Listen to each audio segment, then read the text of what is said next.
This photo captures American spelunker Floyd Collins nearly 24 hours into his time underground, still unaware that he was about to spend over 300 hours trapped in complete darkness. He had dreamed of discovering a new, impressive cave that could rival all others in the fierce cave wars of the early 20th century. Instead, he found himself stuck, all alone in a narrow, pitch-black tunnel, buried 17 meters below the surface. What followed became one of the most famous rescue operations in U.S. history. Watch until the end to see if there was any way out of a trap like this. But fair warning, as always, viewer discretion is advised. January 30th, 1925, Kentucky. Floyd Collins stood at the mouth of Sand Cave. He was the only person who knew its twists, its turns, at least the ones he'd reached in the last few days, but Floyd wasn't just a hobbyist. At 6 years old, he was already squeezing into narrow passageways, digging up Native American relics to sell to tourists outside the Mammoth Cave Hotel. In 1910, Floyd made his first big discovery, a cave he would name Donkey's Cave, found right on his family's farm. Just 2 years earlier, Floyd teamed up with the geologist Edmund Turner to discover Dossie's Dome Cave. And 3 years after that, the same duo struck again, revealing the stunning Great Onyx Cave. But Collins' greatest achievement came in 1917 when he discovered the Great Crystal Cave, also hidden beneath his family's farmland. He and his father worked tirelessly to prepare the cave for visitors. Together, they built out trails, laid down pathways, and even installed lighting. But the tourists never showed up. The cave was simply too far from the main tourist routes. Moreover, competing in Kentucky's notorious cave wars was not that easy. Back then, cave owners across the state battled fiercely for tourist attention. And the biggest player was Mammoth Cave, the world's longest known cave system, with over 676 kilometers already explored. But most importantly, unlike Floyd's remote discovery, it had direct access to major roads and railway stations. Then, Floyd's sights shifted to a new unexplored cave called Sand Cave. It was small, but full of promise. The cave sat on land owned by Arthur B. Lee Doyle. The two struck a deal. If Floyd found anything worthwhile and Sand Cave became a tourist attraction, they'd split the profits. Floyd believed there might be a large, hidden grotto-like chamber. Narrow tunnels alone wouldn't attract tourists. Most were drawn to wide, underground chambers with lakes and stalactites. And if Sand Cave held that, Floyd and Arthur could make a fortune. So Floyd Collins set to work, widening the passages by hand and chipping away at the rock with nothing more than a pocket knife. No matter how hard he tried, the tunnels stayed tight and the walls were dangerously unstable. But Floyd wasn't afraid of taking risks. On the morning of January 30th, he decided to enter the cave completely alone, without even telling his family. Equipped with nothing but a gas lamp, a rope, and a knife, Floyd Collins believed he was chasing the greatest discovery of his life. But what awaited him wasn't glory, it was a battle to survive. Floyd kept crawling forward, inch by inch, pushing his elbows and knees through a passage so tight it pressed down from all sides. After 3 weeks underground, he had grown used to tight spaces and knew these tunnels well. So on that day, Floyd was headed for the tightest one yet, because just beyond it might be the grand hidden chamber he'd been searching for, the one that would turn Sand Cave into a tourist magnet. But suddenly, his lamp clipped the ceiling and tipped over, and in an instant, the flame vanished. Just imagine this for a moment. The cave walls pressing in from all sides. You're deep below the surface, surrounded by cold, damp air and a dead silence. Creepy, right? Now, picture all of that in total darkness. The entrance where any light could reach was far away.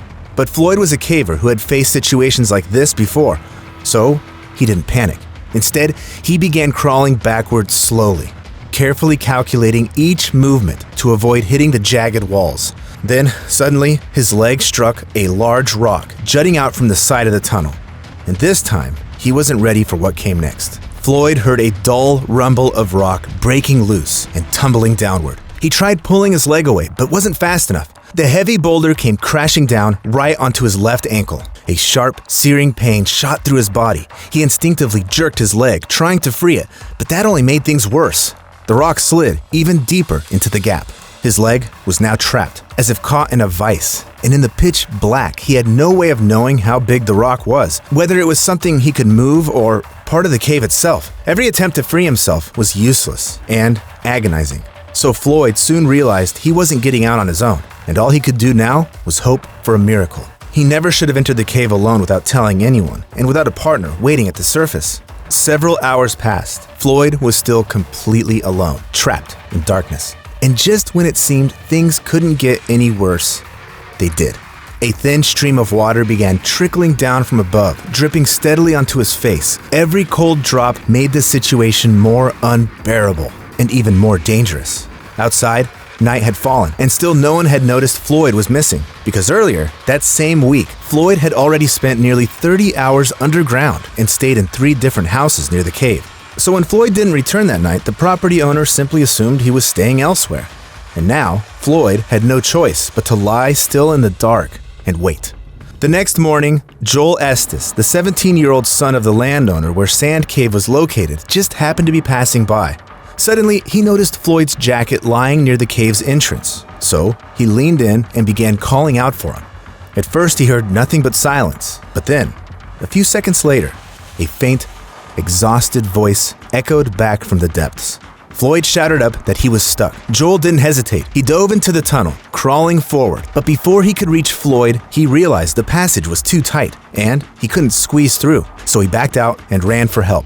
He alerted Floyd's family and called on anyone nearby to join the rescue operation. One by one, local men attempted to reach Floyd, but each came out soaking wet, covered in mud, and swearing they'd never go back down there again.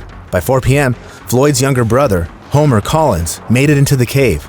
Like Floyd, Homer was slim, which allowed him to squeeze deeper into the passage than anyone before him. And eventually, nearly 17 meters underground, he finally saw his exhausted brother. Homer was shocked by how dire Floyd's situation really was. The space around him was so tight that even the slightest wrong move could trigger another collapse. Homer began digging carefully, gently clearing out the rock around Floyd. Then he'd crawl back to the surface, bringing water, coffee, sausages, and anything to keep his brother from dehydrating or starving.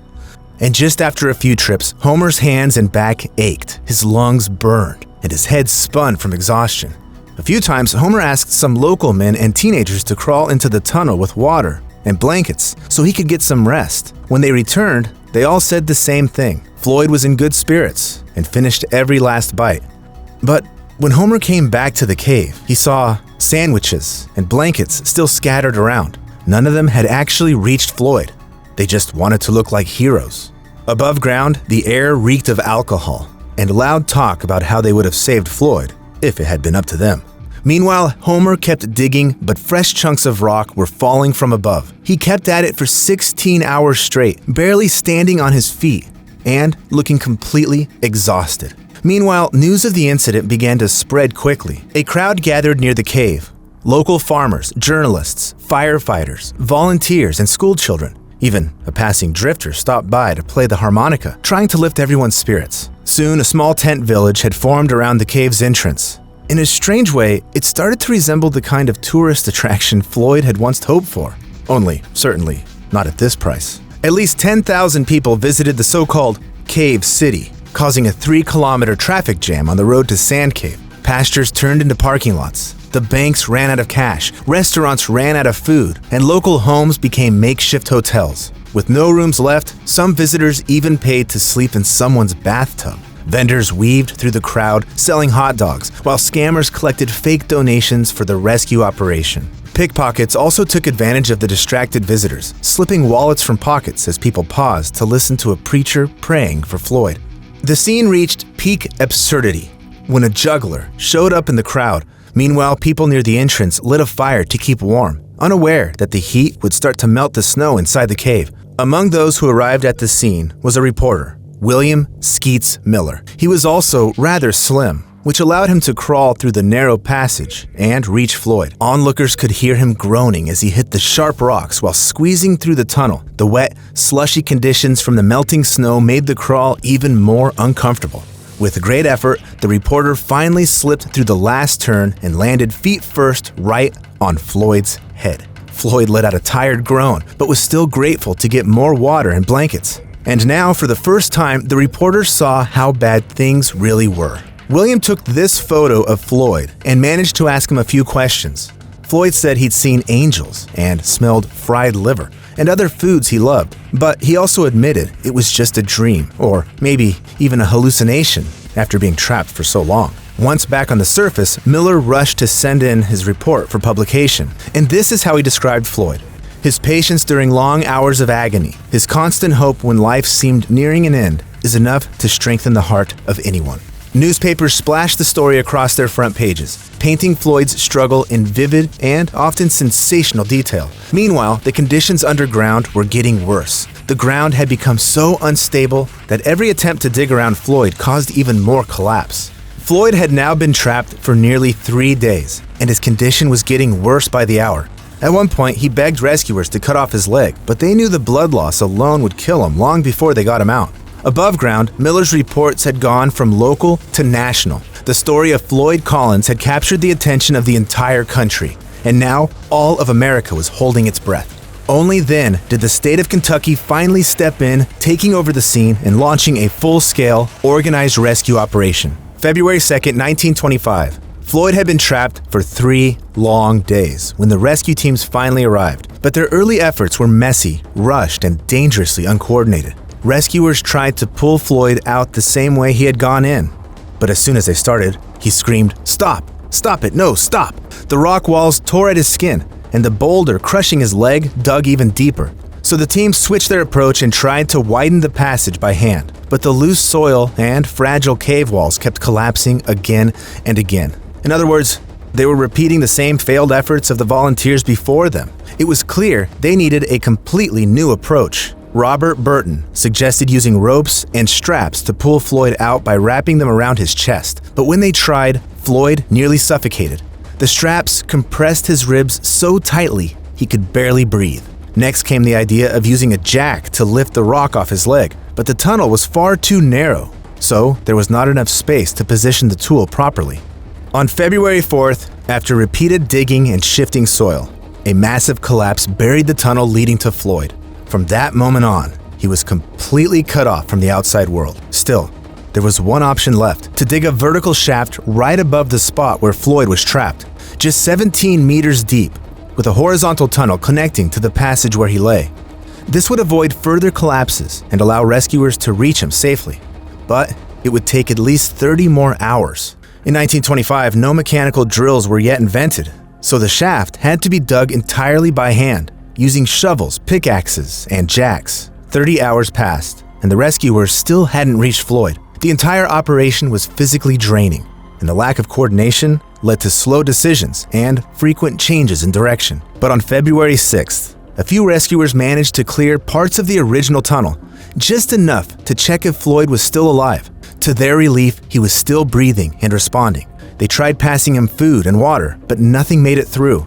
A few days later, Floyd stopped responding altogether.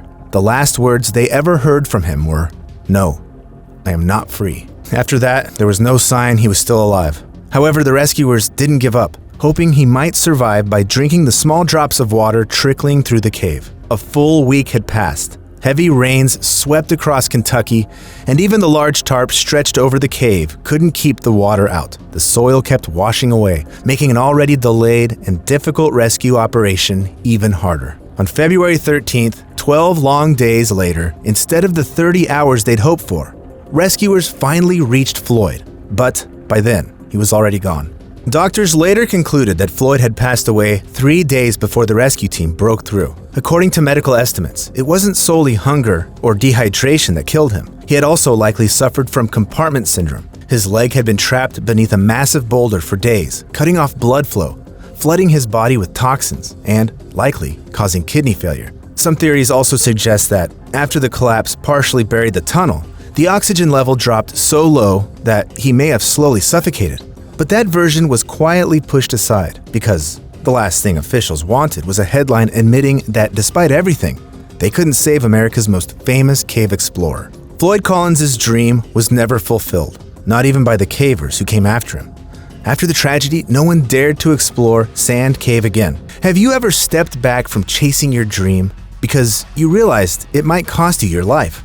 Share your story in the comments and don't forget to subscribe. There are many more true stories that can teach you how to survive by learning from others' mistakes.